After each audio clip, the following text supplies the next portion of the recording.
আমি চ্যালেঞ্জ করলাম, আমি বললাম যদি তোমাদের সাহস থাকে আসো আমাদের গোল টুপির বিরুদ্ধে, তোমাদের সাহস থাকে আসো আমাদের গোল জামার বিরুদ্ধে, কিন্তু তোমাদের কানা ফারা জামা নিয়ে আমরা বলবো শেখা वाला কুর্তা जितना ही लंबा हो मगर सुन्नत अदा नहीं होगा। অতএব সারসিনা দরবারের কোন আমলকে কটাক্ষ করার এই বাংলাদেশ নয়, পৃথিবীর যত ধরনের পণ্ডিত ব্যক্তি আছে তাদের পক্ষে কখনোই মোকাবেলা করা সম্ভব হবে না। ওয়ান শাবাবিহি ফিমা বেলা, যৌবনকাল থেকে তুমি কোন কাজে ব্যবহার করেছো, কোথা থেকে তুমি সম্পদ আহরণ করেছো, আর কোন খাতে তুমি ব্যয় করেছো, সিনেমা হল না সুদ না ঘুষ কোনখানে, এবং যা শুনেছো তা তুমি আমল করেছো কিনা। নবী করিম সাল্লাল্লাহু আলাইহি ওয়াসাল্লাম বলবেন ওই সময় আমার উম্মতের ইমিগ্রেশন শেষ হওয়ার পরে যদি জাহান্নামে সে কেটে পড়ে, নবী করিম সাল্লাল্লাহু আলাইহি ওয়াসাল্লাম বলছেন আনা আখিজুম বিহাজাজিকুম, আনা আখিজুম বিহাজাজিকুম, আমি তার কোমরের ফিতা ধরে বেল্ট ধরে জাহান্নাম থেকে টেনে উঠাবো, আমি আমার উম্মতকে আমি যেতে দিব না। বিশাল বড় বক্তা বক্তৃতা দিতে গিয়ে জাতিকে আমার নবীকে কলঙ্কিত করতেছে, আমার নবীকে ছোট করতেছে। তার উদ্দেশ্য, তার মাইন্ড সেটআপ এত খারাপ, মাথার মগজের উপরে এত ময়লা জমে গেছে, এই ময়লাগুলো সে সাফ করতে পারে। খালি লেখাপড়া করছে, বিশাল বড় বড় ডিগ্রি, কিন্তু জমে আছে বিশাল কি ময়লা। কাপড় ময়লা পড়লে সাবান দিয়ে ধুইতে হয়, লোহা যদি ময়লা ধরে এটা র্যাক দিয়ে ঘষতে হয়, আর আকলের যদি ময়লা পড়ে আল্লাহর ওলিদের কাছে যাইতে হয়, একেবারে সাফ সুফ করে দেয়, পরিষ্কার করে দেয়। এটা পরিষ্কার করলে তখন তার কথা ঠিক হয়, তার চলা ঠিক হয়, তার উঠা বসা আচার আচরণ তার সবকিছুতেই সে নিয়ন্ত্রণে চলে আসে। হে নবী, উহুদের ময়দানে আপনাকে নিয়ে যখন কাফেররা বলছিল আপনি নাই, ওরা আপনাকে মেরে ফেলেছে, সাহাবীরা নিজের বাড়িতে যাওয়া শুরু করলেন। যখন মদিনার যার যার বাড়িতে তারা দুয়ারে প্রবেশ করা শুরু করলেন, তখন মদিনার মহিলারা হাত উঁচু করে ব্যারিকেড সৃষ্টি করে বলছে তোমাদেরকে আমরা ঢুকতে দিব না, আমাদের নবী কই দেখাও। তারা বললেন নবী তো নাই, নবীকে তারা মেরে ফেলেছে। আমার নবী সাল্লাল্লাহু আলাইহি ওয়াসাল্লাম, আবু বকর সিদ্দিক, উমর ফারুক রাদিয়াল্লাহু তাআলা বললেন তোমরা দুইজনে আমার বাহু ধরো, আর আমি কাফেরদেরকে বলবো আনান নবী লা কাযিব, আনা ইবনু আব্দুল্লাহ ইবনে আব্দুল মুত্তালিব, আমি মিথ্যুক নবী নই, আমি আব্দুল্লাহর পুত্র, আমি আব্দুল মুত্তালিবের কি নাতি।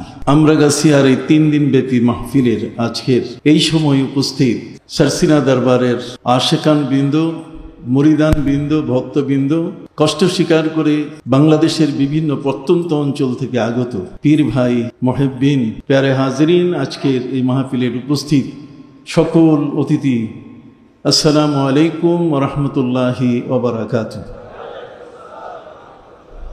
আমরাগাছিয়া দরবার এটি সারসিনারই একটি দরবার, কি বলেন ঠিক কিনা? সারা পৃথিবীতে আমরা দেখেছি, আমরা আমেরিকা, ইউরোপ সহ পৃথিবীর বিভিন্ন প্রান্তে আমাদের যাতায়াত আছে, আমরা দেখেছি যে সারসিনা দরবার শরীফের নবী প্রেম ভালোবাসা পৃথিবীর অন্য কোনো দরবারের সাথে এটা তুলনা করার সুযোগ নাই। প্রিয় নবী সাল্লাল্লাহু আলাইহি ওয়াসাল্লামের প্রতি আমাদের অত্যাধিক ভালোবাসা, এই অত্যাধিক ভালোবাসার অর্থ কি? মুখে মুখে ভালোবাসা না কাজে কর্মে? তাহলে কাজে কর্মে বলতে গেলে কোনটা? যে নবী করিম সাল্লাল্লাহু আলাইহি ওয়াসাল্লামের জীবনের যা কর্মকাণ্ড, যেটাকে আমরা সুন্নাহ বলছি, আল্লাহর কোরআনের পাশাপাশি যেটাকে আমরা সুন্নাহ বলছি, সেই সুন্নাত আমরা সারসিনা দরবারে গেলে দেখতে পাই। সেখানে টুপিটা দেখলেই মনে হয় এই টুপি আমাদের প্রিয় নবী সাল্লাল্লাহু আলাইহি ওয়াসাল্লামের মাথার যে টুপি ছিল সেই টুপি। কারণ হাদিস শরীফের মধ্যে এসছে কানা কেমাম রাসূলিল্লাহি সাল্লাল্লাহু আলাইহি ওয়াসাল্লাম বুতহান আই মুদাওয়ারাতান মুলতাসাকাতাম বিররাস। নবী করিম সাল্লাল্লাহু আলাইহি ওয়াসাল্লামের মাথার টুপি ছিল গোল। কি ছিল? সারসিনা দরবারের অনুসারীদের মাথার টুপি কি? গোল। মুদাওয়ারাতান গোল, মুলতাসাকাতাম বিররাস মাথার সাথে মিশা। এই মাথার সাথে মেশানো গোল টুপি, সেই টুপিটি আমরা পরিধান করি। নবী করিম সাল্লাল্লাহু আলাইহি ওয়াসাল্লাম আমাদেরকে যে পিরহান, যে গায়ের জামার কথা তিনি বলেছেন, সেটার বোতামটা হবে ওয়ালাউ বিশাউকাতিন, যদিও সেটা একটা কাঁটা দিয়ে বন্ধ করা যায়। তাহলে এই যে ঘুন্ডিওয়ালা এক কাঁটা দিয়ে বন্ধ করার যে জামা, এটা আমাদের প্রিয় নবী সাল্লাল্লাহু আলাইহি ওয়াসাল্লাম থেকে যেটা এসছে, সেটাই পৃথিবীর কোনো দরবারের কোথাও এই আমল নাই, শুধু সারসিনা দরবারে আছে। সম্মানিত সুধী, প্রিয় নবী সাল্লাল্লাহু আলাইহি ওয়াসাল্লামের কামিজ সম্পর্কে, তার জামা সম্পর্কে বলা হয়েছে কানা কামিজু রাসূলিল্লাহি সাল্লাল্লাহু আলাইহি ওয়াসাল্লাম মিসলামা কানা ইজারু। নবী করিম সাল্লাল্লাহু আলাইহি ওয়াসাল্লামের তাহবান, তার লুঙ্গি যতটুকু লম্বা, আর কানা রাসূল করিম সাল্লাল্লাহু আলাইহি ওয়াসাল্লামের কামিজ লম্বা ছিল ইলা নিসফি সাকি,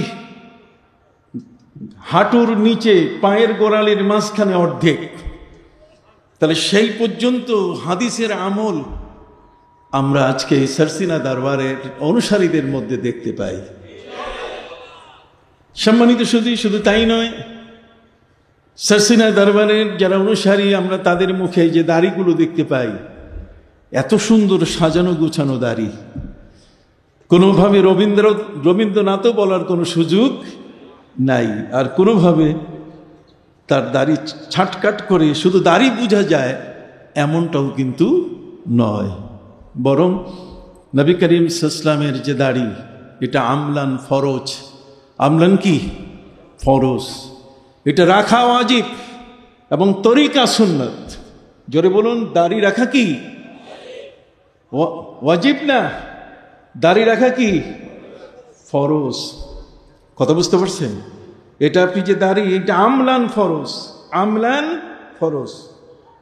আপনি সেই দাড়ি আপনার এই থুতনিতে আপনার গালে থাকবে, সেই দাড়িটি আপনি রাখবেন, যেহেতু পবিত্র কোরআন মজিদে দাড়ির কথা বলা আছে। কথা বুঝতে পারছেন?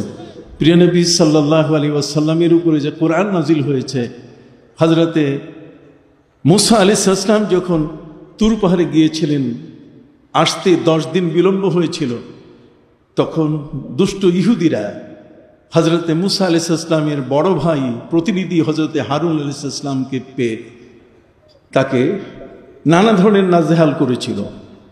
এক পর্যায়ে হযরতে মুসা আলাইহিস সালাম যখন ফিরলেন, হযরতে হারুন আলাইহিস সালাম রেগে গিয়েছিলেন যে তুমি 10 দিন লেট করলে, মানুষগুলো তো স্বামীরই গোবৎসের পূজা শুরু করলো। ওই মুহূর্তে তিনি তার দাড়ি ধরার চেষ্টা করলেন। উনি বলছেন, আপনি আমার দাড়ি ধরবেন না, লা তাখুজ বিলিহিয়াতি। লেহিয়াতির কথা আছে, দাড়ির কথা সেখানে কি বলা আছে। কথা বুঝতে পারছেন? তাহলে যেটা আমলান ফরজ, এটা রাখা ওয়াজিব, এবং তরিকা সুন্নত। তরিকা কি? সুন্নত। সুন্নত তরিকায় আমাদের এই দাড়ি আমরা একমাত্র এই দরবারেই দেখতে পাই।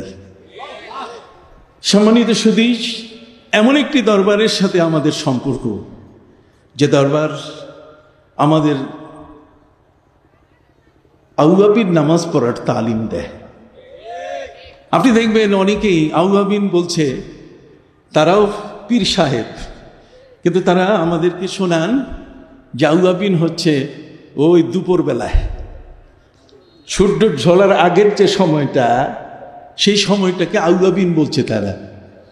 অথচ আউয়াবিন সম্পর্কে আপনি খুলে দেখুন, নুরুল ইজা নামে একখানা কিতাব আছে, যার বিশাল ব্যাখ্যা গ্রন্থ হচ্ছে মারাকিল ফালা।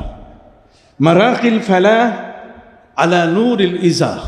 নুরুল ইজা এটা একটা ফিকার কিতাব, এটা একটা আইনের কিতাব। এই আইনের কিতাবের মধ্যে সেখানে আউয়াবিনের কথা বলা আছে, যেটি মাগরিবের 2 রাকাত সুন্নতের পরে 2 রাকাত করে কি 6 রাকাত। ভাইরা আমার, এই শব্দটিও কোরআন থেকে নেওয়া। পবিত্র কোরআন মজিদে আল্লাহ বলেন, তাকুনু সালিহিন ফাইন্নাহু কানা লিল আওয়াবিন গফুরা। আওয়াবিন শব্দটা কোরআনে আছে কিনা? ইন তাকুনু সালিহিন, তোমরা যদি ভালো হও, নেককার যদি হও, নেক আমলকারী যদি তোমরা হও, ইন তাকুনু সালিহিন ফাইন্নাহু কানা লিল আওয়াবিন গফুরা। তাহলে যারা আল্লাহর প্রতি অগ্রসরমান আউয়াব, যারা, হযরতে নবী আইয়ুব আলাইহিস সালামকে আউয়াব বলা হয়েছে। আউয়াব, আউয়াব মানে আল্লাহর পথে যে আগানো। যে লোকটা মাগরিবের পরে 2 রাকাত সুন্নতের পরপর 2 রাকাত করে 6 রাকাত আউয়াবিনের নামাজ পড়ে, হাদিস শরীফের মধ্যে এসেছে 12 বছর একাধারে ইবাদত করলে যে সওয়াব তার আমল নামায় লিখে দেওয়া হয়। সারসিনা দরবার, সেখানে আমরা আউয়াবিনের আমল শিখি। শুধু তাই নয়, এই দরবারে এসে আমরা ফজরের নামাজের পর থেকে নিয়ে সূর্যোদয় পর্যন্ত একটা বিশেষ ইবাদতের মধ্যে আমরা মশগুল হই, মনোযোগী হই। প্রিয় নবী সাল্লাল্লাহু আলাইহি ওয়াসাল্লাম বলেছেন, মান সাল্লাল ফজর মাআল জামা সুম্মা জালাসা ওয়া লাম ইয়াতাকাল্লাম হাত্তা তালাআতিশ শামস। নবীজি বলেছেন, যে ব্যক্তি জামাতের সাথে ফজরের নামাজ আদায় করলো, ফজরের নামাজ শেষ করে সে বের হলো না, জালাসা যায় নামাজেই বসে গেল, ওয়া লাম ইয়াতাকাল্লাম কারোর সাথে সে কথা বলল না, ওয়া যাকারাল্লাহ এবং সে আল্লাহর জিকির করতে থাকলো, হাত্তা তালাআতিশ শামস সূর্য উদয় হওয়া পর্যন্ত। সূর্য উদয় হওয়ার পরে সুম্মা সাল্লা রাকাতাইন, এরপরে সূর্য উদিত হওয়ার পরে যদি সে 2 রাকাত নামাজ পড়ে, আমার প্রিয় নবী সাল্লাল্লাহু আলাইহি ওয়াসাল্লাম তিনি বলেন, কানা কাআদলে উমরাহ, তার একটা মকবুল উমরার সওয়াব তার আমলনামায় লিখে দাও। যে ইশরাক শব্দটি কোরআনে আছে, সে ইশরাক নামাজটি আমার নবী সাল্লাল্লাহু আলাইহি ওয়াসাল্লাম যেভাবে বলেছেন, সারসিনা দরবারে আছে কিনা? সম্মানিত সুধী, চাশতের নামাজ আমরা পড়ি। কতগুলো ইবাদত এমন আছে যেগুলো আমাদের উপরে ফরজ নয়, বরং আমাদের নবীজি সাল্লাল্লাহু আলাইহি ওয়াসাল্লামের উপরে ফরজ ছিল। কতগুলো বিধান এমন আছে যে বিধানগুলো আমার বেলায় নয়, কিন্তু নবীজির বেলায় সেটা আল্লাহ পারমিশন দিয়েছেন। যেমন প্রিয় নবী সাল্লাল্লাহু আলাইহি সাল্লামের ব্যাপারে আল্লাহ পাক রব্বুল আলামিন অনুমতি দিয়েছেন, আপনি যত ইচ্ছা বিবাহ করুন। এক পর্যায়ে এসে আল্লাহ তাআলা তাকে সীমানা দিয়ে দিয়েছেন যে এরপরে আর আপনি করবেন না। নবীদের একাধিক স্ত্রী, এটি নবীজি তার জীবনে গ্রহণ করেছেন। 4 জনের বেশি, ফানকিহু মা তাবা লাকুম মিনান নিসাই মাসনা ওয়া সুলাসা ওয়া রুবা। একজন ব্যক্তি তার প্রয়োজনের খাতিরে 4 জন পর্যন্ত বিবাহ করতে পারে, কিন্তু নবী করিম সাল্লাল্লাহু আলাইহি ওয়াসাল্লামের জন্য অনুমতি ছিল তার চেয়ে কি বেশি। তার চেয়ে বেশি হওয়ার পেছনে অসংখ্য রহস্য। আর সেই রহস্যাবলী সেটি হলো এই যে নবী করিম সাল্লাল্লাহু আলাইহি ওয়াসাল্লাম নিজেই তিনি সেই আবু সুফিয়ানের কন্যা উম্মে হাবিবা, তাকে তিনি বিয়ে করেছিলেন। তিনি ইহুদির কন্যা বিয়ে করেছিলেন, খ্রিস্টানের কন্যা বিয়ে করেছিলেন। কারণটা কি? কারণ হচ্ছে এই যে আল্লাহ তাআলা নবীকে সেফটি দিয়েছিলেন। যদিও আল্লাহ বলেছেন, ওয়াল্লাহু ইয়াসিমুকা মিনান নাস, আমি আল্লাহ নিজেই আপনার পাহারাদার। কিন্তু সাধারণ মানুষের দৃষ্টি, ওরা যখন আবু সুফিয়ানের কাছে গিয়ে বলে, আবু সুফিয়ান, মুহাম্মদ সাল্লাল্লাহু আলাইহি ওয়াসাল্লামকে আপনি ঠেকান, মক্কার সম্রাট হওয়ার পরও আপনি তাকে কিছু বলছেন না কেন? আবু সুফিয়ান বলছে, আমি তারে কেমনে ঠেকাবো? উনি তো আমার জামাই। জামাই মারলে, জামাইয়ের গায়ে হাত দিলে তখন কিন্তু হাতে গন্ধ আসে, দুর্গন্ধ আসে, আমি এটা করতে পারবো না। আমি এই কথাগুলো এই কারণে বলছি, সামনে অনেকগুলো কথা বলার ইচ্ছা। আল্লাহ যেন আমাকে আপনাদের সামনে সে কথাগুলো বলার তৌফিক দেন। সকল প্রিয় নবী সাল্লাল্লাহু আলাইহি ওয়াসাল্লামের একাধিক বহু বিবাহের যে রহস্য ঠিক এমনই ছিল, যাতে করে ইহুদি, খ্রিস্টান এবং মক্কার কাফেরদের পক্ষ থেকে নবী সবসময় নিরাপদ থাকেন, বরং নবীজির প্রতি আক্রমণ করতে গিয়ে কাফেররাই যেন কাফেরকে ঠেকায়, ইহুদি যেন ইহুদিকে ঠেকায়, খ্রিস্টান যেন খ্রিস্টানকে কি ঠেকায়। সুবহানাল্লাহ বলেন। প্রিয় নবী সাল্লাল্লাহু আলাইহি ওয়াসাল্লামের উপরে শরীয়তের যে বিধান, সেই শরীয়তের বিধান আর আমার মধ্যে কিছুটা তফাৎ আছে। তফাৎ কেমন? যেমন নবীজি সাল্লাল্লাহু আলাইহি ওয়াসাল্লামের উপরে তাহাজ্জুদ নামাজ ফরজ ছিল, আমাদের উপরে সেটা নফল। কথা বলেন। ওয়া মিনাল লাইলি ফাতাহাজ্জাদ বিহি নাফিলাতাল লাক। এই নাফিল যখন বলা হয়েছে, নফলেই বলে না, আপনি এই পর্যন্তই থাকেন, আমরা বাড়াবাড়ি করতে যাব না। কিন্তু তাহাজ্জুদের নামাজ প্রিয় নবী সাল্লাল্লাহু আলাইহি ওয়াসাল্লামের উপরে কি ছিল? ফরজ ছিল। যে বেতেরের নামাজ আমরা পড়ি, বেতেরের নামাজ এটা নবীজির উপরে ফরজ ছিল, এটা আমাদের উপরে আমলান ফরজ, কিন্তু নামাজ ওয়াজিব। কথা কি বুঝতে পারছেন? সম্মানিত সুধী, ঠিক এমনি করে চাশতের নামাজ, বেলা 11টায় যে নামাজ আমরা আদায় করে থাকি, সে চাশতের নামাজ নবীজির উপরে ফরজ ছিল, এটা আমাদের উপরে এটা নফল। তাহলে নবীর শরীয়তের সাথে কিছুটা আমাদের কি আছে, একটু পার্থক্য আছে। শুধু তাই নয়, বরং ছোট শিশুদের শরীয়ত আর সাবালকের শরীয়ত একরকম নয়। শুধু তাই নয়, নারী আর পুরুষের শরীয়ত কি একরকম না। এটা আপনাদেরকে একটু এই ধারণাটা দেওয়ার জন্য যে আপনি যেন গয়রহ সবার বেলায় এক হুকুম যেন জারি না করেন। কথা বুঝতে পারছেন? বিচারিক ক্ষেত্রে নবী করিম সাল্লাল্লাহু আলাইহি সাল্লামের একজন সাহাবী ছিলেন হযরতে খুজাইমা।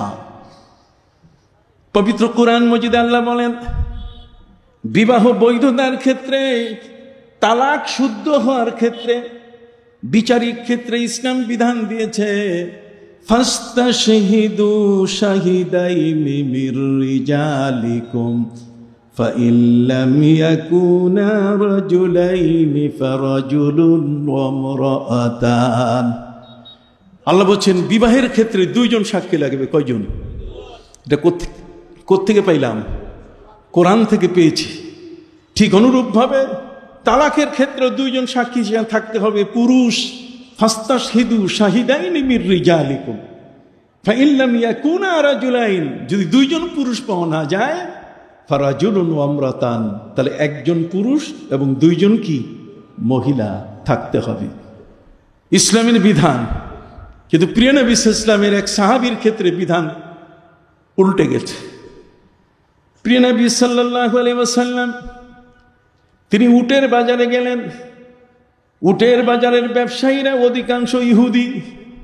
ইহুদি ছাড়া অন্য কেউ উটের ব্যবসা করে না। প্রিয় নবী সাল্লাল্লাহু আলাইহি ওয়াসাল্লাম বাজারে গিয়ে একজন ইহুদির কাছে তিনি উট ক্রয় করলেন। উট কেনার পরে ক্রয় বিক্রয় সমাপ্তির জন্য, সম্পন্ন করার জন্য নবীজি তাকে পরিশোধ করলেন উটের মূল্য। উটের মূল্য নিয়ে পকেটে রেখে নবী করিম সাল্লাল্লাহু আলাইহি ওয়াসাল্লাম তাকে বললেন, ইহুদি আমার উট দাও। পৃথিবীর মধ্যে ইসলামের নিয়ম হলো বেচা বিক্রির ক্ষেত্রে কতগুলো বিধান আছে। যেমন কোনো অন্ধ যদি জমি কিনে, আপনি শুনতেছেন সবাই, যদি অন্ধ কি জমি কিনে, তাহলে ইসলামের বিধান হলো ওই জমিনে নিয়ে তাকে নামাইতে হবে, আর তার পা দিয়ে ঠেলে তাকে বলতে হবে যে পা ঠেলা দিয়া এই জমিনটার উপরে পা দিয়ে তুমি দেখো, তুমি চোখে দেখতে পাও না, কিন্তু পা দিয়ে তুমি টাচ করো, এই জমিটা তোমার। বিক্রয় সম্পাদনের জন্য ইসলামের বিধান হচ্ছে গরু ছাগল ভেড়া যদি কেউ বিক্রি করে, গাভী যদি কেউ বিক্রি করে, ইসলামের বিধান হচ্ছে গাভী একা বিক্রি করা যাবে না। গাভীর যদি দুধেল হয় আর বাছুর যদি গাভীর দুধ পান করে, তাহলে বাছুর গাভীর দুধ পান করলে সেই গাভীকে বাছুর ছাড়া বিক্রি করা যাবে না। বিক্রি করলে বাছুরটা সহ বিক্রি করতে হবে, না হলে সে দুধ পাবে কোথায়? কথা কি বুঝতেছেন কিনা? আমি একটা পার্থক্য দেখাচ্ছি কতগুলো কথা বলার জন্য। সম্মানিত সুধী বন্ধুরা আমার, ঠিক এমনি করে গরু ছাগল ভেড়া দুম্বা যেটাই বাজার থেকে উট কেনেন না কেন, বিক্রি, এটা যে বিক্রি হলো, এই বিক্রি হওয়ার জন্য শর্ত হলো এই ছাগল বা ঘোড়ার গলায় যে রশিটা আছে, যিনি ক্রেতা তাকে রশিটা দিতে হবে। রশিটা ধরলেই সে মালিক হয়ে যাবে। কথা বোঝেন নাই? গরু ছাগল ভেড়া ওই তহসিলে কিছু লিখবে এটাই না। ইসলামের বিধান হচ্ছে গরু বিক্রি করলে, ছাগল বিক্রি করলে রশিটা যে কিনছে তার হাতে দিতে হবে। যখন হাতে দিয়ে দিবেন, বিক্রি কি হয়ে যাবে? সম্পন্ন হয়ে যাবে। প্রিয় নবী সাল্লাল্লাহু আলাইহি ওয়াসাল্লাম ইহুদিকে বলে, ইহুদি রে, তোমার কাছে আমি উট নিয়েছি, টাকা দিলাম, তুমি এখন উটের রশি দাও, উটের মালিক আমাকে বানাও। আর উটের মালিক হইতে গেলে কি লাগবে? ওই রশিটা দিয়ে ধরতে হবে। ইহুদি বলছে যে না, আমি রশি দিব না। কারণ যে হে মুহাম্মদ সাল্লাল্লাহু আলাইহি ওয়াসাল্লাম, আপনি তো আমার কাছে টাকা পরিশোধ করেন নাই। এই মাত্র নবীজি তাকে টাকা পরিশোধ করলেন। ইহুদি কত বড় বাটপার, কত বড় দুষ্ট। এই জন্যই পবিত্র কোরআন মাজিদে আল্লাহ পাক রব্বুল আলামিন বলেন, ফাবাউ বিগাদাবিম মিনাল্লাহ। ইহুদি জাতি সবসময় আল্লাহর গজবে আছে। গায়রিল মাগদুবি আলাইহিম ওয়ালাদ-দাল্লিন, অভিশপ্ত ইহুদি এবং পথভ্রষ্ট খ্রিস্টানের হাত থেকে আল্লাহ তুমি আমাকে রক্ষা করো। এরা কোনোদিন আমাদের বন্ধু নয়। বুঝতে পারছেন? ইহুদি বলে ফেললো, আমি পয়সা পাই নাই, টাকা পাই নাই, মূল্য পাই নাই। নবীজি বলছেন এই মাত্র মূল্য দিলাম।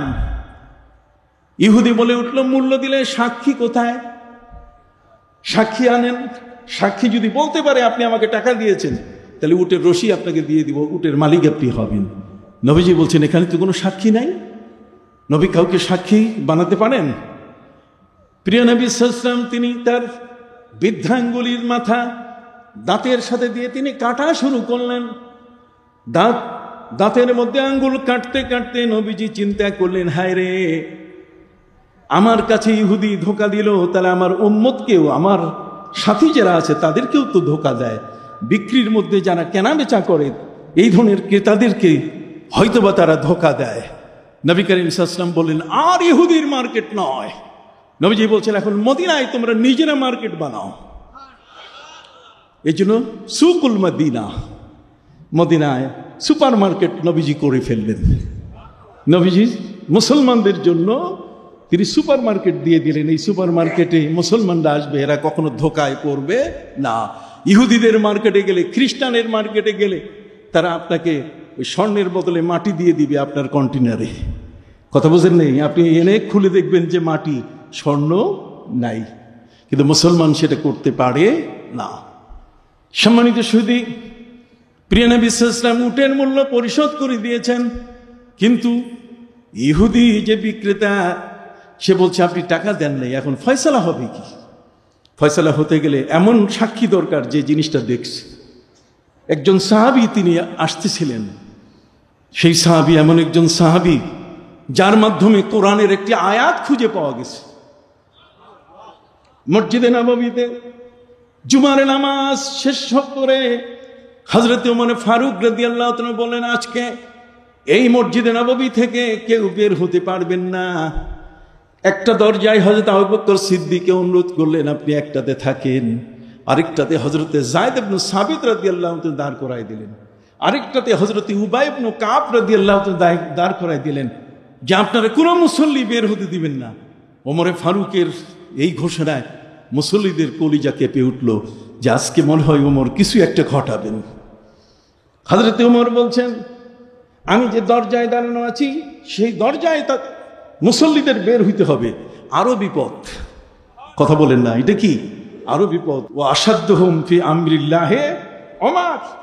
আল্লাহর বিধান বাস্তবায়নের ক্ষেত্রে হযরত ওমর বড় কঠোর ছিলেন। সেই ওমর কঠোর মহান ব্যক্তি লক্ষ লক্ষ সাহাবীর সামনে 20 টাকার তারাবি উবাই ইবনে কাব রাদিয়াল্লাহু তাআলা আনহুর নেতৃত্বে তাকে ইমাম বানাইয়া চালু করলেন। আর এই মৌলবী 8 রাকাত নিয়ে বসে আছে আমাদের কাছে। আমরা কি মানি? হাত উঁচু করে বলেন মানি। এই মৌলবী, এই ফাসেককে আমরা কি কখনো স্থান দেব না? হযরত ওমর ফারুক যার সম্পর্কে নবীজি বলেছেন, লাউ কানা বাদি নাবিয়্যুন লাকানা ওমর, যদি আমার পরে যদি নবীর দরজা খোলা থাকতো তাহলে উমর নবী হতেন। সেই উমর লক্ষ সাহাবীর উপস্থিতিতে 20 টাকার তারাবি হযরত উবাই ইবনে কাব রাদিয়াল্লাহু তাআলা যিনি কোরআনের পণ্ডিত ছিলেন, এই কোরআনের পণ্ডিতের নেতৃত্বে তিনি 20 টাকার তারাবি চালু করলেন। আজ মক্কা শরীফ, মদিনা শরীফে 10 রাকাত চালু হোক, 8 রাকাত চালু হোক, আমাদের আসে যায় না। আমরা মক্কার ইমামকে অনুসরণ করি না, আমরা মদিনার ইমামকে অনুসরণ করি না। নবী করিম সাল্লাল্লাহু আলাইহি ওয়াসাল্লাম মক্কার ইমাম, মদিনার ইমামকে অনুসরণ করার জন্য বলেন নাই, বরং তিনি বলে দিয়েছেন, তারাকতু ফিকুম আমরাইন কিতাবাল্লাহি ওয়া সুন্নাতা রাসূলি। আমার রাসূল, আমি সুন্নত তোমাদের কাছে রেখে গেলাম। অতএব আলাইকুম বিসুন্নতি ওয়া সুন্নাতুল খুলাফায়ে রাশিদিন আল মাহদিয়িন, তোমরা আমার সুন্নতগুলো আঁকড়ে ধরবে। আযু আলাইহা বিন নাওয়াজিদ, বাঘ যেমন শিকার করতে গিয়ে তার দুটো বড় দাঁত দিয়ে আঁকড়ে ধরে, ঠিক তোমরা আমার সুন্নতগুলোকে সেভাবে আঁকড়ে ধরবে। কি ভাইরা, আমরা সেটা আঁকড়ে ধরবো কিনা? হাত উঠান, আল্লাহর ক্যামেরায় ধরা পড়ুক। আলমে মিসালে আল্লাহর ক্যামেরা ভিডিও হচ্ছে, আলমে আরওয়াহ, আলমে মিসাল, আলমে মিসাল ঊর্ধ্ব জগৎ থেকে আজকের এখানে বিশেষ ক্যামেরা লাগানো আছে।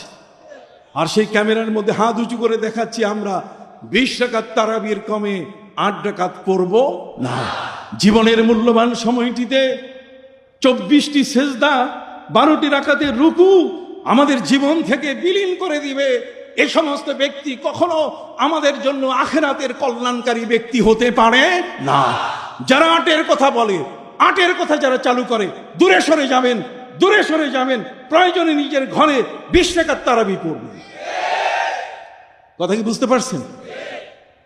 যাই হোক বন্ধুরা আমার, প্রিয় নবী সাল্লাল্লাহু আলাইহি সাল্লামের মসজিদে হযরতে ওমর রাদিয়াল্লাহু তাআলা আনহু তিনি বললেন, অন্য কোনো দরজায় বের হওয়া যাবে না, বের হতে হবে কি আমি যে দরজায় দাঁড়ানো আছি।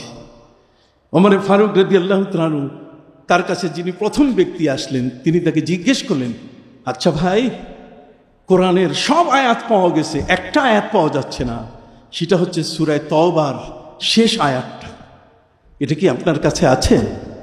এখানে আলেম ওলামা আছেন অনেক। সম্মানিত সুধী বন্ধুরা আমার, সূরা তাওবার শেষ একটা আয়াত খুঁজে পাওয়া যাচ্ছে না, শেষ আয়াত খুঁজে পাওয়া যাচ্ছে না। সবাই বলছে যে না, আমার কাছে নাই, আমার কাছে নাই, আমার কাছে নাই। মুসল্লি এক একজন করে বের হচ্ছে, আর প্রত্যেকের উত্তর আমার কাছে কি। সর্বশেষ একজন ব্যক্তি, তিনি এখন কি বলবেন? ওমরে ফারুক চিন্তায় পড়ে আছেন যে মুসল্লি তো সব বের হয়ে গেল, কারো কাছে নাই। দেখি ওনাকে জিজ্ঞাসা করি। তাকে জিজ্ঞেস করার সাথে সাথে উনি বললেন, আমার কাছে আছে। হযরতে ওমর রাদিয়াল্লাহু তাআলা তাকে অত্যন্ত আদর করে বুকের সাথে মেশালেন।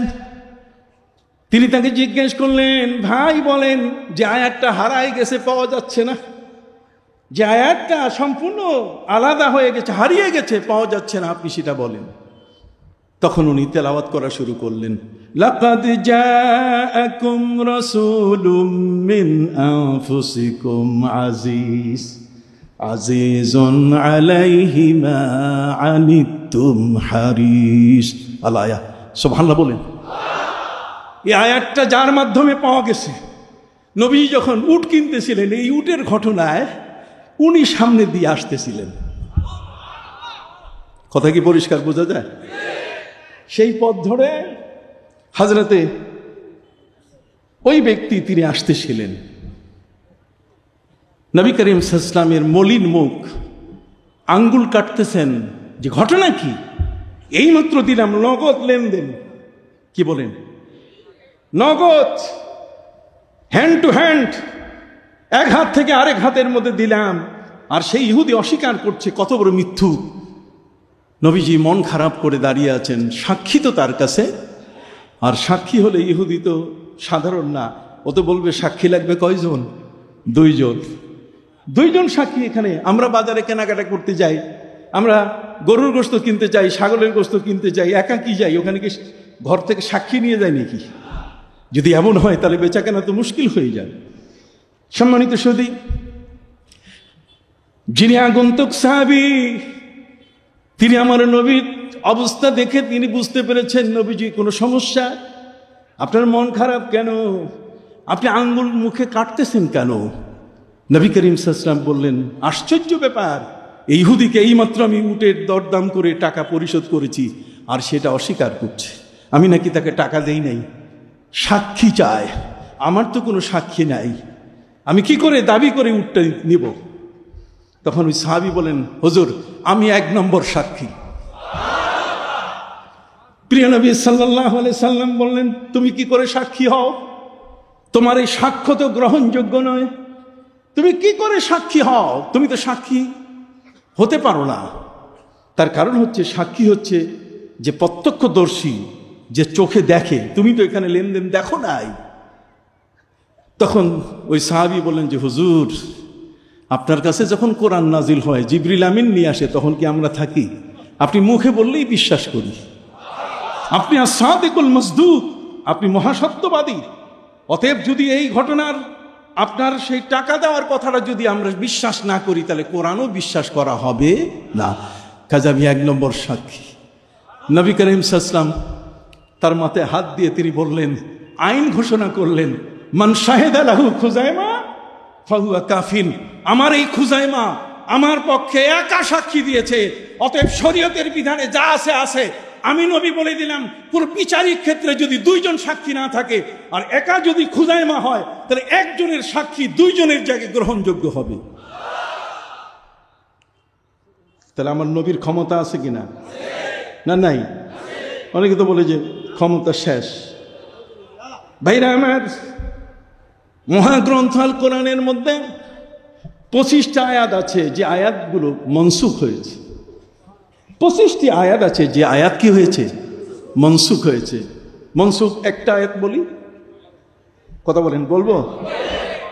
আমি এখনো আমার কথা বলা শুরু করি নাই, সরসিনা দরবারের কথা এখনো বলা শুরু করি নাই।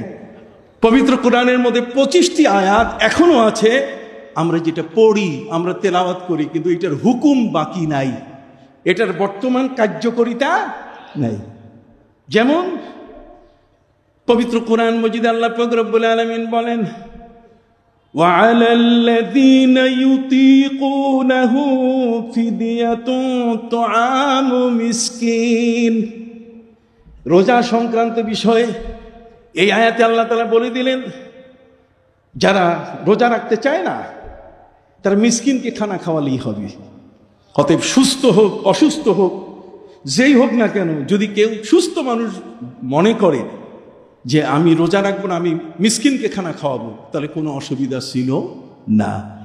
তাহলে আমরা এই সুযোগ হলে তো আর নতুন ফতুয়া লাগে না যে রাস্তায় শ্রমিক কাজ করলে তার রোজা রাখা লাগবে না, কথা বুঝেন নাই, অমুক লাগবে না, তমুক লাগবে না। এই আয়াতের আলোকেই তো আমরা বলে দিতে পারি যে সুস্থ মানুষ মিসকিনকে খানা খাওয়াইলেই রোজা হয়ে যাবে, তার রোজা রাখার দরকার নাই। কিন্তু এই আয়াত দিয়ে ওয়াজ করা যাবে না, এই আয়াতের হুকুম বাতিল। এই আয়াতের রহিতকারী যে আয়াতের মাধ্যমে হুকুমটা বাতিল হয়েছে সেটা তার সাথে আছে। পড়ব পবিত্র কোরআন মজিদে আল্লাহ পাক রব্বুল আলামিন বলেন, ফামান শাহিদা মিনকুমুশ শাহরা ফালিয়াসুম। যে ব্যক্তি রমজান মাস পাবে সে রোজা রাখবে। অতএব কোনো ছাড় নাই। যারা বলেন কোনো ছাড়, তাহলে এখানে সুস্থ ব্যক্তির রোজা তাকে রাখতেই হবে, এটা তার উপরে কি ফরজ। তাহলে আগের যে আইনটা ছিল সেটা বাতিল হয়ে গেছে, পাশাপাশি আছে, কিন্তু সেই পাশাপাশি অবস্থানে একটা মনসুখ, একটা রহিত হয়ে গেছে, হুকুমটা বাতিল হয়ে গেছে আরেকটা আয়াত দিয়ে, যেটা তার পাশে এসে তাকে বলছে যে না, ওই আয়াতের হুকুম এটা হচ্ছে যারা একেবারে শাইখে ফানি। মানুষের 8টা অবস্থা আছে, জোরে বলেন কয়টা? একটা হচ্ছে তুফুলিয়াত, সাবিয়াত, তুফুলিয়াত, সাবিয়াত, তারপরে শাবিয়াত, তারপরে শাইখুখিয়াত, হেরামিয়াত, ফানিয়াত, এরপর কুহুলিয়াত। এটা হচ্ছে মানুষের জীবনের অবস্থা। একটা হচ্ছে মায়ের বুকের দুধ খাওয়ার একটা বয়স, এটা সবিয়ত, শিশুকাল, কথা কন না। এরপরে 2 বছর পরে, 2.5 বছরের পরে এটা তার বাল্যকাল। বাল্যকালের পরে আসবে কৈশোরকাল, বয়ঃসন্ধিকাল, যৌবনকাল, প্রৌঢ়কাল, বৃদ্ধকাল। এগুলো হচ্ছে মানুষের জীবনের কি এক একটা কি কাল। তার মধ্যে যদি কোনো ব্যক্তি শাইখে ফানি হয়ে যায়, শাইখে ফানি মানে সে তার নাতিকে দেখে, ছেলেকে দেখে পার্থক্য করতে পারছে না, সে বসা থেকে উঠতে পারছে না, ডান পাশ বাম পাশ নিজে করতে পারে না, আল্লাহ পাক রব্বুল আলামিন বলছেন তাহলে তার পক্ষ থেকে মিসকিনকে খানা খাওয়াই দাও। কথা বুঝেন নাই? এই আয়াতের ব্যবহার ওই, কিন্তু এটার দ্বারা সুস্থ মানুষ মিসকিনকে খাওয়াই দিলে হবে না। আরেকটা বলি, বলবো? পবিত্র কোরআন মজিদে আল্লাহ পাক রব্বুল আলামিন বলেন, বিশাল বড় বক্তা বক্তৃতা দিতে গিয়ে জাতিকে, আমার নবীকে কলঙ্কিত করতেছে, আমার নবীকে ছোট করতেছে। তার উদ্দেশ্য, তার মাইন্ড সেট আপ এত খারাপ, মাথার মগজের উপরে এত ময়লা জমে গেছে, এই ময়লাগুলো সে সাফ করতে পারে। খালি লেখাপড়া করছে, বিশাল বড় বড় ডিগ্রি, কিন্তু জমে আছে বিশাল কি ময়লা। এই ময়লা উঠাবার জন্য সাবান যে জায়গায় আছে এটা উঠাবার জন্য, যেমন কাপড় ময়লা পড়লে সাবান দিয়ে ধুইতে হয়, লোহা যদি ময়লা ধরে এটা র্যাক দিয়ে ঘষতে হয়, আর আকলের যদি ময়লা পড়ে আল্লাহর ওলিদের কাছে যাইতে হয়, একেবারে সাফ সুফ করে দেয়, পরিষ্কার করে দেয়। এটা পরিষ্কার করলে তখন তার কথা ঠিক হয়, তার চলা ঠিক হয়, তার উঠা বসা আচার আচরণ তার সব কিছুতেই সে নিয়ন্ত্রণে চলে আসে। কথা বোঝেন নাই? এই জন্য মুর্শিদ প্রয়োজন, ওয়ালিয়াম মুর্শিদা। কথা কি বুঝতে পারছেন? বিশাল বড় ওয়াজ। মা কুনতু বিদআম মিনার রাসূলি ওয়া মা আদরি মা ইউফআলু বি ওয়ালা বিকুম। পবিত্র কোরআনের আয়াত, আয়াতটা বাতিল হয়ে গেছে। এই আয়াত দিয়ে ওয়াজ করা যাবে, তবে এটার হুকুম বাতিল। তেলাওয়াত করবেন, সওয়াব পাবেন, কিন্তু হুকুমটা নাই। হুকুমটা কি? আমার নবী বলছেন, মা কুনতু বিদআম মিনার রাসূল, আমি তোমাদের মধ্যে নতুন কোন রসুল নই। অসংখ্য গণিত রসুল, পৃথিবীর মধ্যে 313 জন রসুল এসছেন, আর বাকি সব নবী। রসুলের সংখ্যা কত? মনে রাখবেন, আসহাবে তালুত, আসহাবে বদরের যে সংখ্যা, কথা বুঝতে পারছেন? রসুলের সংখ্যা কি তাই? তার মানে 313। এই 313 জন রসুল, নবীজি বলছেন আমার আগে এরকম অসংখ্য রসুল এসছে, কাজে আমি তোমাদের কাছে নতুন রসুল হয়ে আসি নাই। মা কুনতু বিদআম মিনার রাসূল ওয়া মা আদরি মা ইউফআলু বি ওয়ালা বিকুম। আমি জানি না কিয়ামতে আল্লাহ আমার সাথে কি আচরণ করবেন আর তোমাদের সাথে কি আচরণ করবেন। কিয়ামতে আমি নবী নিজকে নিয়ে আমি ব্যস্ত থাকবো, তোমাদের খবর নিতে পারবো না। কি বলেন? এটা না ঠিক সঠিক?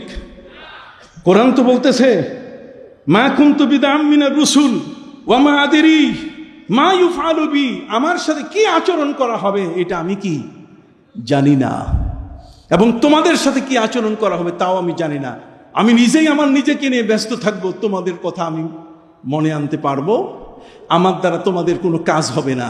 তার মানে উম্মতের সাথে নবীকে ইনঅ্যাক্টিভ করে দেওয়া হলো, নবীকে উম্মতের থেকে নিষ্ক্রিয় করে দেওয়া হলো, নবীকে অক্ষম বানায় দেওয়া হলো, নবীকে অপারগ করে দেওয়া হলো, যে নবী কিয়ামতের ময়দানে উনি কিছুই পারবেন না, উনি চুপচাপ থাকবেন। কিসের সুপারিশ? কোনো সুপারিশ নাই, শাফাআত নাই, কিচ্ছু নাই, একেবারে ডাহা। পবিত্র কোরআনের আয়াত দিয়ে ওয়াজ করে হেলিকপ্টারের ভাড়া নিয়ে গেল। কথা বলেন, অনেক টাকা আপনার কাছ থেকে নিয়ে গেল, কিন্তু আপনাকে নবীর দুশমন বানায় গেল। আমার কথা বোঝেন কিনা? বুঝতেছেন? হাত উঠান দেখি। মারহাবা মারহাবা। সারসিনা দরবার, হক দরবার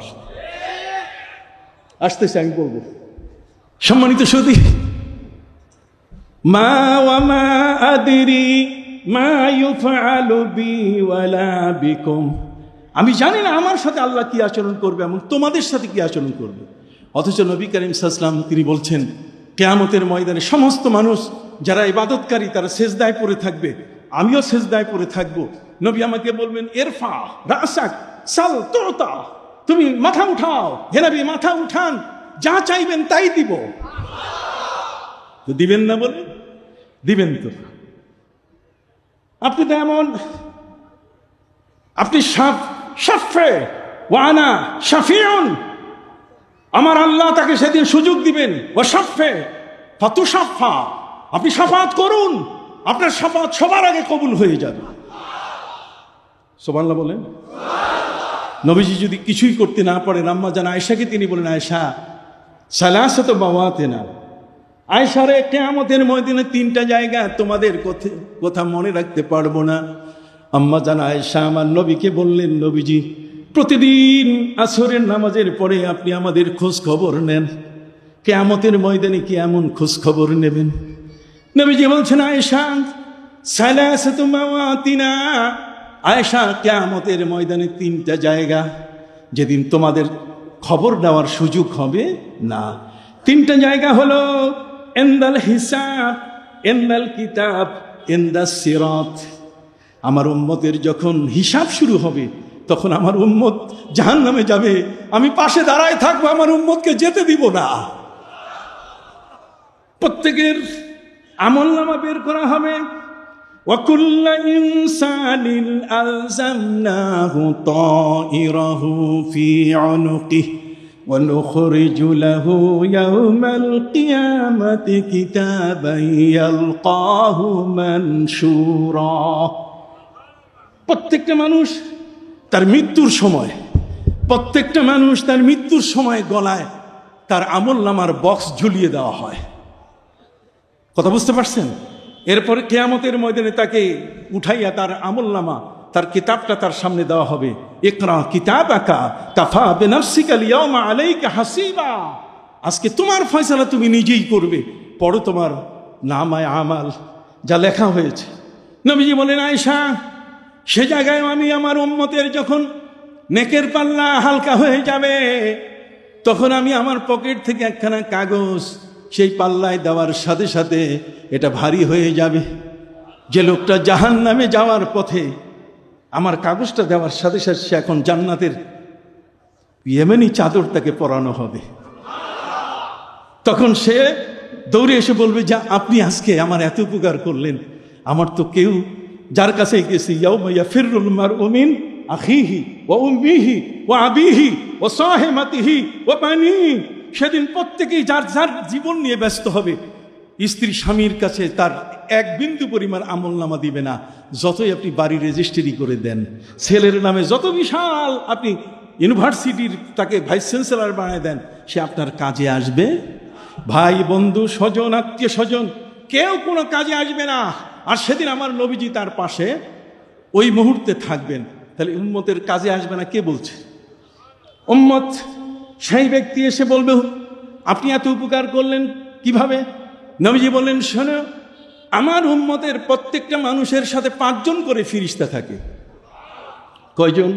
5 জন। একজন হচ্ছে সামনে, আরেকজন পেছনে, একজন ডানে, আরেকজন কি? আরেকজন কপালে। এই কপালের ফেরেশতা স্পেশাল।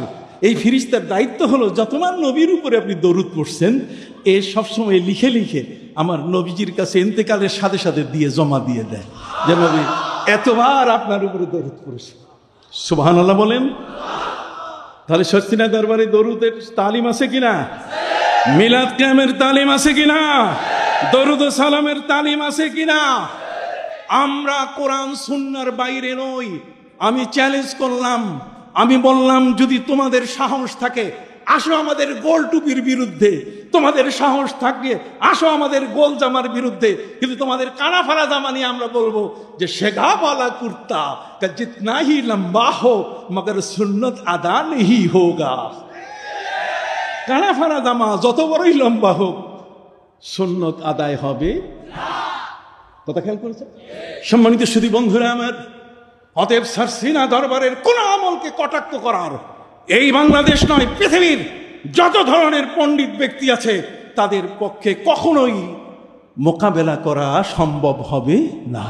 সব কোরআন এবং সুন্নাহর আলোকে এই দরবার কি প্রতিষ্ঠিত। সুবহানাল্লাহ বলেন, আলহামদুলিল্লাহ বলেন। এই জন্য এই দরবারে একবার যে আসে সে আর দরবার ছেড়ে যায় না কোথাও।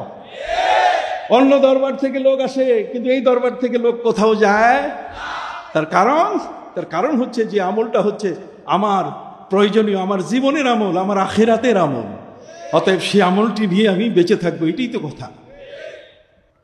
এই জন্য ভাইদের খেদমতে আরজ করতেছিলাম, প্রিয় নবী সাল্লাল্লাহু আলাইহি ওয়াসাল্লাম তিনি বলেন, লা তাজুলু কদম ইবনে আদম হাত্তা ইউসআলা আন খামসিন, আন উমরিহি ফীমা আফনা ওয়া আন শাবাবিহি ফীমা আবলা ওয়া আম্মালিহি মিন আইনা ইকতাসাবা ওয়া ফীমা আনফাকা ওয়া আন আমালিন মাযা আলিমা আও কামা ক্বালা an-নবী সাল্লাল্লাহু আলাইহি ওয়াসাল্লাম। আমার নবীজি বলেন যে আমি হিসাবে থাকবো, জোরে বলেন হিসাবের জায়গায় থাকবো। আমার উম্মতকে জাহান্নামে যেতে দিব না। আমি তার কিতাব, তার লিখিত রেজিস্টারের সামনে থাকবো, ওখানে কাগজ দিয়ে হলেও আমি তাকে জান্নাতে নেবার চেষ্টা করব। শুধু তাই নয়, নবী করিম সাল্লাল্লাহু আলাইহি ওয়াসাল্লাম বলছেন আমি সিরাতে থাকবো। সিরাত মানে ফুল সিরাত, বিশাল পদ্মা নদীর চেয়ে আরো বিশাল কোটি কোটি বছরের পথ লম্বা। জাহান্নাম, যে জাহান্নামের উপরে কোনো স্ল্যাব থাকবে না, পার হওয়ার জন্য কোনো স্ল্যাব থাকবে না যে পা বসাইতে পারবেন, বরং এক একটা খুঁটি এত চিকন হবে, আদাক্কু মিনাশ শার ওয়া আহাদ্দু মিনাস সাইফ, সেটা চুলের চেয়েও চিকন আর তরবারির চেয়েও কি ধার। নবীজি বলছেন আমি সেখানেও হাজির হব, সেখানে ইমিগ্রেশন হবে। পুলিশ যেমন বিদেশ গেলে চেকিং করে, পাসপোর্ট দেখে, তার কর্মকাণ্ড সম্পর্কে অভিযোগ থাকলে তাকে যেতে দেয় না, ঠিক অনুরূপভাবে তাকে প্রশ্ন করবে আন উমরিহি ফিমা আফনা, জীবনটাকে তুমি কোন খাতে ব্যয় করেছো, ওয়ান শাবাবিহি ফিমা বেলা, যৌবনকালটাকে তুমি কোন কাজে ব্যবহার করেছো, কোথা থেকে তুমি সম্পদ আহরণ করেছো আর কোন খাতে তুমি ব্যয় করেছো, সিনেমা হল না সুদ না ঘুষ কোনখানে, এবং যা শুনেছো তা তুমি আমল করেছো কিনা। নবী করিম সাল্লাল্লাহু আলাইহি ওয়াসাল্লাম বলবেন ওই সময় আমার উম্মতের এমিগ্রেশন শেষ হওয়ার পরে যদি জাহান্নামে সে কেটে পড়ে, নবী করিম সাল্লাল্লাহু আলাইহি ওয়াসাল্লাম বলছেন আনা আখিজুম বিহাজাজিকুম, আনা আখিজুম বিহাজাজিকুম, আমি তার কোমরের ফিতা ধরে বেল ধরে জাহান্নাম থেকে টেনে উঠাবো, আমি আমার উম্মতকে আমি যেতে দিব না। সুবহানাল্লাহ বলেন, কত বড় কথা। আনা আখিজুম বিহাজাজিকুম, হাজাজ শব্দের অর্থ বেল্ট। এই যে ড্রাইভার যে গলার মধ্যে বেল্ট লাগায় না, এটা হাজাজ বলে। কথা বুঝছেন? আনা আখিজুম বিহাজাজিকুম, আমি তাদের বেল্ট ধরে কোমরের ওই যে ফিতা ধরে আমি টাইনে উঠাবো, জাহান্নামে যেতে দিব না। তাহলে যে নবী এত বড়, সেই নবীকে বিচ্ছিন্ন করে দিচ্ছে কোরআনের আয়াত পড়ে। মা কুনতু বিদআম মিনার রাসূল ওয়া মা আদরি মা ইউফআলু বি ওয়ালা বিকুম, আমি জানি না আমার সাথে কি আচরণ হবে এবং তোমাদের সাথে কি আচরণ হবে। তার মানে নবী কিয়ামতে কিছুই করতে পারবে না। আমরা দেখলাম নবী সব কিছু পারবেন।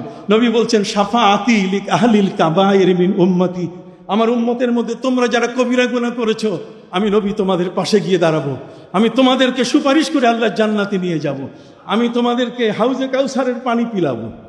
সুবহানাল্লাহ বলেন। তাহলে এত কিছু নবী করবেন, আর সেই নবীকে নিয়ে কোরআনের আয়াত দিয়ে দলিল দিয়েছে বিশাল বড় মাওলানা, আপনি যাবেন কই? আপনি দেখবেন ঠিকই তো বলছে, অথচ এটা মনসুখ আয়াত। আয়াতটা কি? এটা বাতিল হয়ে গেছে, তেলাওয়াতটা আছে। যে আয়াতের মাধ্যমে এটা বাতিল হয়েছে সে আয়াতটা কোথায়? সে একটা পবিত্র কোরআন মজিদের সূরা আল ফাতহার মধ্যে আছে। আল্লাহ পাক রব্বুল আলামিন বলেন লিয়াগফিরা লাকাল্লাহু মা তাকাদ্দামা মিন যামবিকা ওয়া মা তাআখার, হে নবী আপনার আগের পরের সব কিছু আল্লাহ মাফ করে দিয়েছেন, কিয়ামতের ময়দানে আপনার কোনো চিন্তা নাই। নবী করিম সাল্লাল্লাহু আলাইহি ওয়াসাল্লাম বলছেন ওয়া তাহতু আদম ওয়া মান দুনা, কিয়ামতের ময়দানে আদমও আল্লাহর কাছে যাওয়ার সাহস পাবেন না, উনিও আমার পতাকার নিচে আসবেন যে এই পথটাই মসৃণ, এই নবীর পথ ধরেই জান্নাতে যাওয়া সহজ হবে। না হলে ওই যে গন্ধম ফলের প্রশ্ন চলে আসবে, আর নবীর পথে গেলে গন্ধম ফলের প্রশ্ন আসবে না। এই পথেই হচ্ছে হযরতে নূহ নবীর সেই আল্লাহর জান্নাতে যাওয়ার পথ নবীর সাথে, কতক্ষণ না। না হলে প্রশ্ন আসবে যে আমি বিপদের সময়, বন্যার সময় আমার ছেলে যখন ডুবে যাচ্ছে, আমি তখন আল্লাহকে বলেছিলাম আল্লাহ এ তো আমার হাল। আল্লাহ আমাকে ধমক দিয়ে বলছেন ইয়া নূহ ইন্নাহু লাইসা মিন আহলিক ইন্নাহু আমালুন গায়রু সালিহ, নূহ এ তোমার নয়, তোমার পরিবারের অন্তর্ভুক্ত নয়, তোমার আহাল নয়, তোমার পরিবারের সদস্য নয়, যে আল্লাহর কথা মানে না সে কোনো ক্রমে তোমার হতে পারে না। এটার থেকে ইসলামের বিধান আসছে। বিধানটা হলো এই, যদি বাবা মুসলমান কিন্তু ছেলে যদি হিন্দু হয়ে যায় তাহলে বাপের সম্পদ পাবে না। এই আইনটা আসছে হযরতে নূহ নবীর এই ঘটনা থেকে। ইয়া নূহ ইন্নাহু লাইসা মিন আহলিক ইন্নাহু আমালুন গায়রু সালিহ। আপনারা কি কথা বুঝতে পারছেন? নবীজি বলছেন ওয়া তাহতাহু আদম ওয়া মান দুনা, ওয়া তাহতাহু আদম ওয়া মান দুনা, তার মানে আমার যে পতাকা থাকবে কিয়ামতের ময়দানে, স্পেশাল পতাকা, আর সেই পতাকায় বাবা আদম এসে সেখানে দাঁড়াবেন, নূহ নবী এসে দাঁড়াবেন, মুসা নবী এসে দাঁড়াবেন, ঈসা নবী এসে দাঁড়াবেন, সমস্ত নবী এসে দাঁড়াবেন যে এই পথটাই মসৃণ, এই পথটা দিয়েই গেলে আর কোনো ডাইন বামে জিজ্ঞাসাবাদ কেউ করবে না। না হলে তো ওয়ালা তাকরাবা হাযিহি শাজারাতা ফাতাকুনা মিনাজ জালিমিন। যদিও আল্লাহ তাআলা বলে দিয়েছেন, মামলা খারিজ করে দিয়েছেন ফাআসা আদম ওয়া লাম নাজিদ লাহু আজমা, যে আদম এখানে স্ত্রীর পরামর্শে খেয়ে ফেলেছেন, একটু সীমা লঙ্ঘন হয়েছে, কিন্তু এই ব্যাপারে তার নিজের কোনো ইচ্ছা ছিল না, তার কাজদে কাল্ব ছিল না। যা হোক, আমি বলতেছিলাম সবার শরীয়ত কি এক না, কতক্ষণ না, সবার শরীয়ত কি এক না। এক না বলতে গেলে ওই যে একজন ব্যক্তি দুইজনের কি সাথে। সম্মানিত শুধু ধনবান ব্যক্তির প্রতি বছর হজ ফরজ হওয়ার কথা। হযরতে আকরা বিন হাবেস নবীর সাহাবী, কথা বুঝতে পারছেন? তিনি নবী করিম সাল্লাল্লাহু আলাইহি ওয়াসাল্লামকে বলছেন, ইয়া রাসূলুল্লাহ ইয়া হাবিবাল্লাহ। নবী করিম সাল্লাল্লাহু আলাইহি ওয়াসাল্লামের হজের যতগুলো হাদিস সব বর্ণনা করেছেন হযরতে জিমাম ইবনে সালাবা রাদিয়াল্লাহু তাআলা আনহু। আর আকরা বিন হাবেস একজন সাহাবী, তিনি নবী করিম সাল্লাল্লাহু আলাইহি ওয়াসাল্লামকে বলছেন, ইয়া রাসূলুল্লাহ আফি কুল্লি আম মিন হজ, প্রতি বছর কি ধনীদের উপরে হজ ফরজ? নবী উত্তর দিলেন না। নবী অন্যদিকে মুখ ফিরালেন। সাহাবী আবার জিজ্ঞাসা করলেন, নবীজি উত্তর দিলেন না। তৃতীয়বার প্রশ্ন করার সাথে নবীজি বললেন, লাউ কুলতু নাআম লাওয়াজাবাত, যদি আমি বলতাম যে প্রতি বছর হাজি যারা আছে, সম্পদশালী আছে, তাদের উপরে হজ ফরজ, তাহলে হজ ফরজ হয়ে যেত, আমি বললেই হতো। কিন্তু আমি বলি নাই, এই জন্য ধনীরা বাচ্চা গেছে। কতক্ষণ না, বছর জীবনে কি একবার, জোরে বলেন জীবনে কি। তাহলে আমার নবী দয়াল নবী কিনা? সেই দয়াল নবী, রহমতের নবীকে অনুসরণ করে সারসিনা দরবার। এই সারসিনা দরবার এটা সুফিদের দরবার, এটা ওলিদের দরবার। এই সুফিদের দরবার, এই সমস্ত মহান ব্যক্তিদেরকে অনুসরণ করার জন্যই আল্লাহ কোরআনে বলে দিয়েছেন। পবিত্র কোরআন মজিদে আল্লাহ পাক রব্বুল আলামিন বলেন, মান ইউতিইল্লাহা ওয়ার রাসূল ফাউলাইকা মা আন'আমাল্লাহু আলাইহিম মিনান নাবিয়্যিনা ওয়াস-সিদ্দীকিনা ওয়াশ-শুহাদা'i ওয়াস-সালিহিন ওয়া হাসুনা উলাইকা রাফিকা। সুবহানাল্লাহ বলেন। আপনি আল্লাহকে মানবেন, আল্লাহ রসুলকে মানবেন, আপনি নামাজ রোজা আদায় করবেন, আপনি রসুলের সুন্নত আমল করবেন। আমল করলে কিয়ামতের ময়দানে আপনার ওলি মিনান নাবিয়্যিন ওয়াস সিদ্দীকিন ওয়াস শুহাদা ওয়াস সালিহিন, 4 ক্যাটাগরির ব্যক্তি সবাই আপনারে নিয়ে টানবে যে আপনার মধ্যে নবীর সুন্নত আছে, আপনার নবীর কি আছে, সুন্নত আছে। কিয়ামতের মধ্যে নবীগণ টানবেন, যান আমার সাথে আসেন, জান্নাতে যাই। সুবহানাল্লাহ বলেন। মিনান নাবিয়্যিন ওয়াস সিদ্দীকিন, মহাসত্যবাদী আপনাকে সুন্নত আমল করার কারণে আপনাকে ডেকে নিবে কাছে। শুধু তাই নয়, ওয়াস শুহাদা, যারা আল্লাহর রাস্তায় শহীদ হয়েছেন, তারাও সেদিন আপনাকে টানবে যে চলেন আমার সাথে জান্নাতে যান। কথা বুঝেন নাই? ঠিক অনুরূপভাবে ওয়াস সালিহিন, ওলিয়া উলিয়া যারা, তারাও সেদিন টেনে নিবেন, আমার সাথে চলো জান্নাতে। এই জন্য মওলানা ওয়াহিদুল আলম এখানে আছেন, উনি একটা কবিতা পড়েছেন ফার্সি ভাষায়।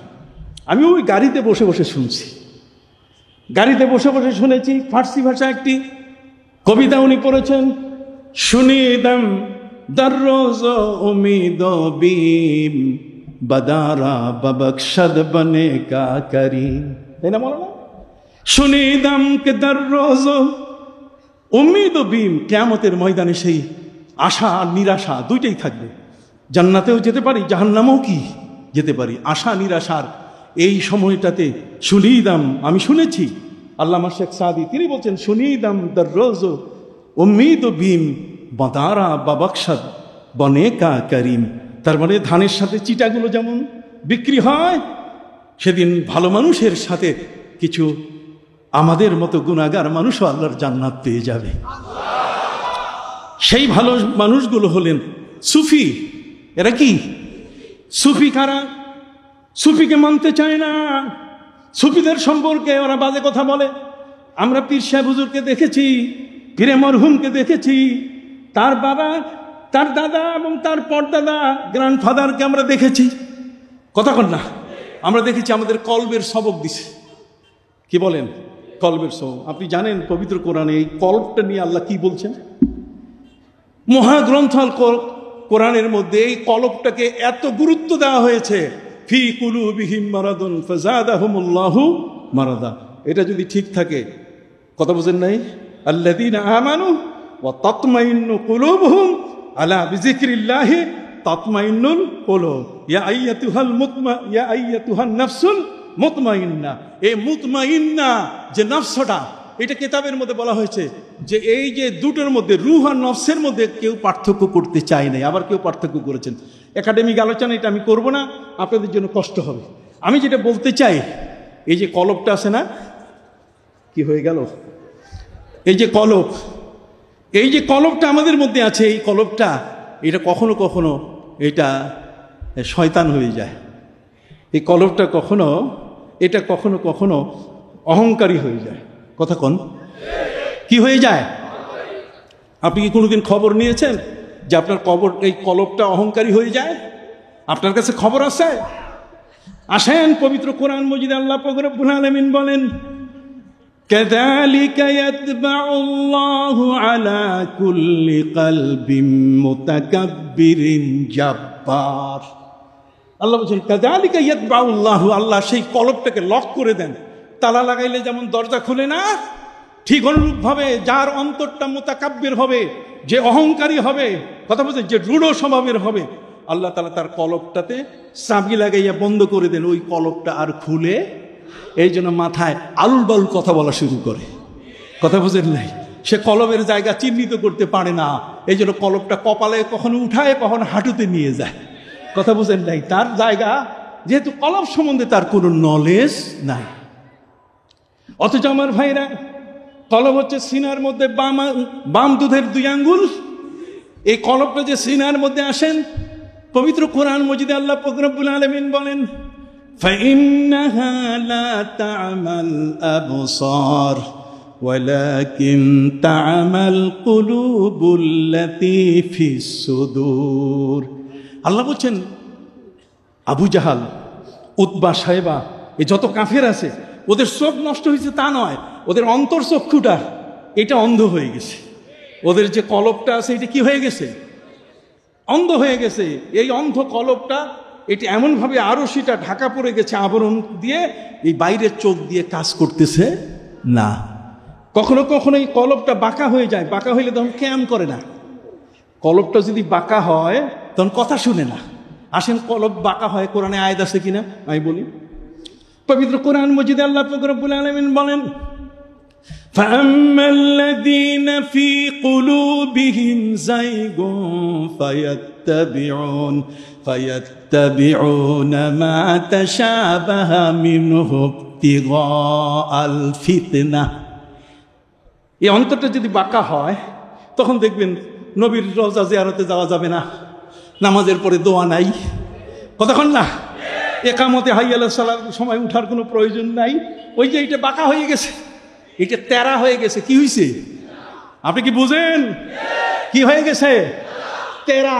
এই তেরা যারা আছে, তেরামি করে, এই তেরামিদের সাথে আপনি কোনোদিন কখনো ভালো কিছু পাবেন? আল্লাহ বলছেন, فَأَمَّا الَّذِينَ فِي قُلُوبِهِمْ زَيْغٌ فَيَتَّبِعُونَ مَا تَشَابَهَ مِنْهُ ابْتِغَاءَ الْفِتْنَةِ। এটা ফিতনা করে। এই কলবটা কখনো বেঈমান হয়ে যায়। কি হয়ে যায়? আপনি কি কোরআনে পাবেন? এটা খুঁজে দেখেন আছে কিনা। পবিত্র কোরআন মজিদে আল্লাহ পাক রব্বুল আলামিন বলেন, লা ইয়াহজুনুকাল্লাযীনা ইউসারিউনা ফিল কুফরি মিনাল্লাযীনা ক্বালু আমান্না বিআফওয়াহিহিম ওয়া লাম তুমিন কুলুবুহুম। হে নবী, মুখে মুখে যারা ঈমানের কথা বলছে, ওদের কলবের মধ্যে ঈমান কি? তাহলে কলব কখনো কখনো কি হয়? বেঈমান হয়। তাহলে এটা সোজা করা দরকার আছে কিনা? হাত উঁচু করে বলেন, সোজা করা দরকার আছে কিনা? এটা যাবেন কোথায়? ওই সমস্ত জায়গায় পাওয়া যাবে না। কি বলবো, বলা আসে না আমার কাছে। কথা বুঝেন নাই? আমি তো খোলামালা বলা মানুষ, ফাইটার মানুষ আমি। কথা বুঝতে পারছেন? সম্মানিত সুধী বন্ধুরা আমার, আপনার কলবটা এটা কখনো কখনো লোভী হয়। এই কলবের লোভটাকে সামলাবার মতো শক্তি আপনার মধ্যে আনতে হবে।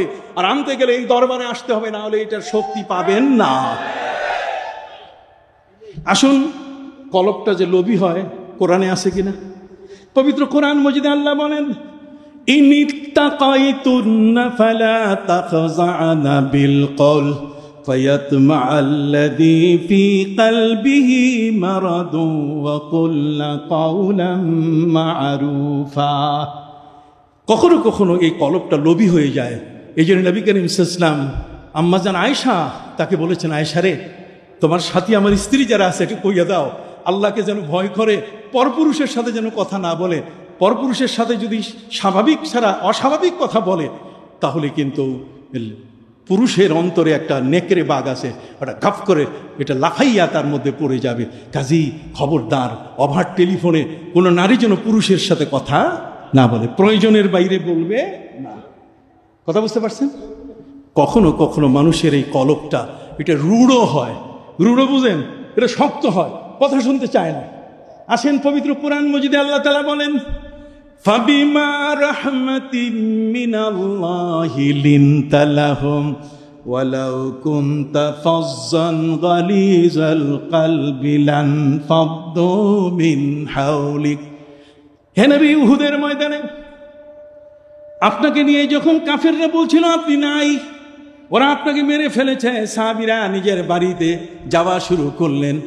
যখন মদিনার যার যার বাড়িতে তারা দুয়ারে প্রবেশ করা শুরু করলেন, তখন মদিনার মহিলারা হাত উঁচু করে ব্যারিকেড সৃষ্টি করে বলছে, তোমাদেরকে আমরা ঢুকতে দিব না, আমাদের নবী কই দেখাও।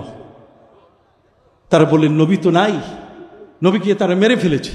আমার নবী সাল্লাল্লাহু আলাইহি ওয়াসাল্লাম, আবু বকর সিদ্দিক, উমরে ফারুক রাদিয়াল্লাহু তাআলা বললেন, তোমরা দুইজনে আমার বাহু ধরো, আর আমি কাফেরদেরকে বলবো, আনান নবিয়্যুল্লাহ কাযিব, আনা ইবনু আব্দুল্লাহ ইবনে আব্দুল মুত্তালিব, আমি মিথ্যুক নবী নই, আমি আব্দুল্লাহর পুত্র, আমি আব্দুল মুত্তালিবের কি নাতি। প্রিয় নবী সাল্লাল্লাহু আলাইহি ওয়াসাল্লাম সাহাবীদেরকে ডাকলেন, আমি বেঁচে আছি। ওয়ান নাবিয়্যু ইয়াদউকুম মিন ওয়ারাইহিম, নবী পিছন দিক থেকে ডাকতেছেন, ফিরে আসো, আমি বেঁচে আছি। আল্লাহ বলেন, রিলে করে যখন কানে দিলাম, তখন আর ওরা বাড়িতে না ঢুকে আবার উহুদে ফিরে এসেছে। উহুদে ফিরে আসার কারণে যুদ্ধের ময়দান থেকে যারা পালিয়ে যায়, যুদ্ধের ময়দান থেকে যারা চলে যায়, ভাইরা আমার, যুদ্ধের ময়দান থেকে যারা চলে যায় তাদের নিয়ম হচ্ছে সেনা আইনে তাদেরকে রাখা যাবে না, মেরে ফেলতে হবে। আল্লাহ বলছেন, হে নবী, যারা পালিয়ে গেছে তাদের সাথে আপনি যে আচরণ করছেন, কোমল হৃদয়ের হয়েছেন, ফাবিমা রাহমাতিম মিনাল্লাহি লিনতা লাহুম, আপনি কোমল হয়েছেন। ওয়ালাউ ফাজ্জান গালিজাল কলব, যদি আপনি রূঢ় স্বভাবের হতেন তাহলে ওরা কেউ আপনার কাছে আসতো না। এখন সবাই আমাকে একটা একটা করে জবাব দেন, রূঢ় কল্প কি রাখা যাবে? বাঁকা কল্প কি রাখা যাবে? শয়তান কল্প কি রাখা যাবে? বেঈমান কল্প কি রাখা যাবে? এটা জং ঘটছে, এই কল্প কি রাখা যাবে?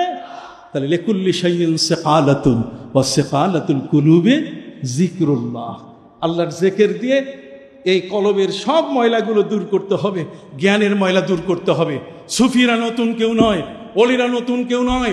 সাহাবায়ে কেরামের মধ্যে আবু বকর সিদ্দিক, তিনি হলেন আফজালুল আউলিয়ায়ে বাদাল আম্বিয়া, আফজালুল আউলিয়ায়ে বাদাল আম্বিয়া, নবীদের পরে যদি শ্রেষ্ঠ ওলি থাকেন আবু বকর সিদ্দিক। তারপরে বলা হয়েছে হযরতে আবু হুরায়রা রাদিয়াল্লাহু তাআলা দোয়া করতেন, আল্লাহুম্মা ইন্নী আউযু বিকা মির রাসিস সিত্তিন ওয়া আউযু বিকা মিন ইমারাতিস সিবিয়ান। আল্লাহ, তুমি আমাকে 60 হিজরি দেখাইও না, নাবালকের শাসন দেখাইও না। লোকেরা জিজ্ঞাসা করতো যে এটা এই দোয়া করেন কেন? কয়, এই দোয়া আমি আল্লাহর কাছে করেছি, আল্লাহ তার দোয়া কবুল করছেন। উনি 60 হিজরি দেখবেন না, 59 হিজরিতেই তিনি ইন্তেকাল করছেন। কেন?